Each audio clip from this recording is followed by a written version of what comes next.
Hello, my name is Gilles Mancillon, and I thought I'd come to you today to continue my discussion on spiritual issues. And first thing I want to say is that I talked about communicating with the planet Ceres a little bit earlier. And so I've been working with this energy, and it's teaching me, and it's going to be more implicated with the human collective. It's an energy that we're going to need to utilize, if you wish, to develop our sense of community, of growth, or our ability to work as collective. And so I said it was very much complement to Chiron, but Chiron is a very ethereal, very internal, a deep reality of spirit, when Ceres is more a lot closer to a material, physical reality, and so this planet will be able to help us efficiently with the functioning, the change that we need to make in this world. For we are coming into a new level of understanding and light, where we are getting to a place where humanity is fully conscious that it does no longer want war. And so finding peace is essential. Creating a situation where every being on this earth can live in peace is essential. It is not some kind of luxury, some kind of ideal. It is something that we can achieve right here, right now. And so peace is more than just the absence of war. You cannot enforce peace. Peace is something natural, but it has to be attained within. And so a lot of people are still moved in their emotions, so that they are unable to find true inner peace. But this is where it starts. As you make peace within yourself, you make peace with the world around you.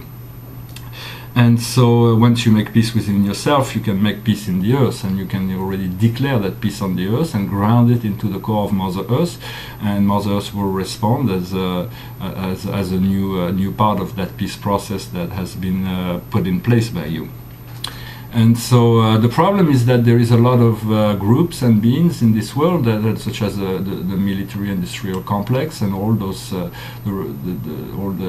armament industry, and those beings are right now they are somewhat of an end game. If we're going to make peace, we're going to need to transmute those energies and make them in the service of humanity. And so I believe that the armies in the future will be more geared towards ecology and the peaceful space exploration, for they have all the engineering skills and all the equipment that will allow them to move into that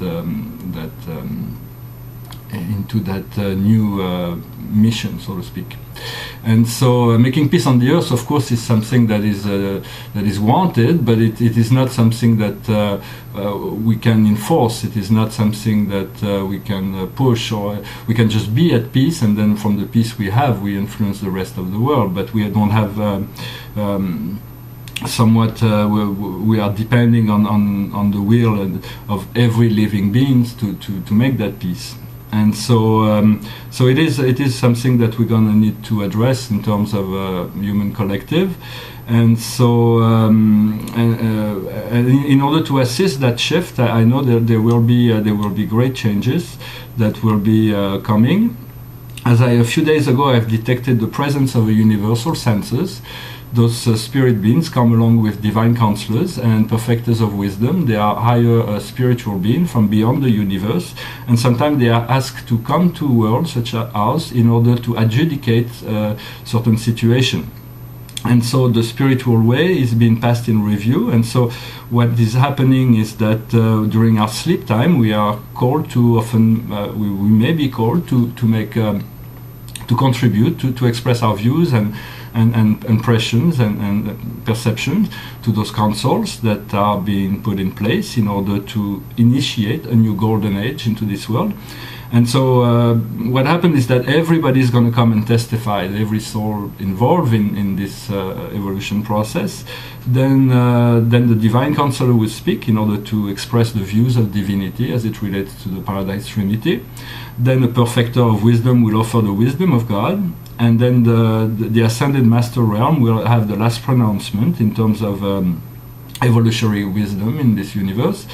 And then the censor will speak. Once the censor will speak, there will be no more going back. The reality will be changed forever, and so this new reality is going to be what will be for us to live with. But it's going to be such a far improvement from where we were that the only thing that maybe I don't know, of course, how this will happen or when or anything like that. But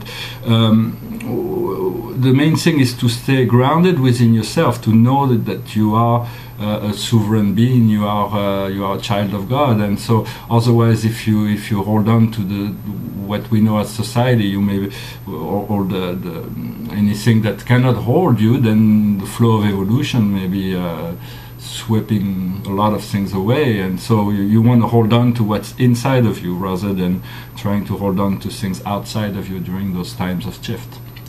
And so I just wanted to make this announcement. I don't know if it had meaning for any of you, but we'll see how things unfold, and I wish you a very good day. Namaste.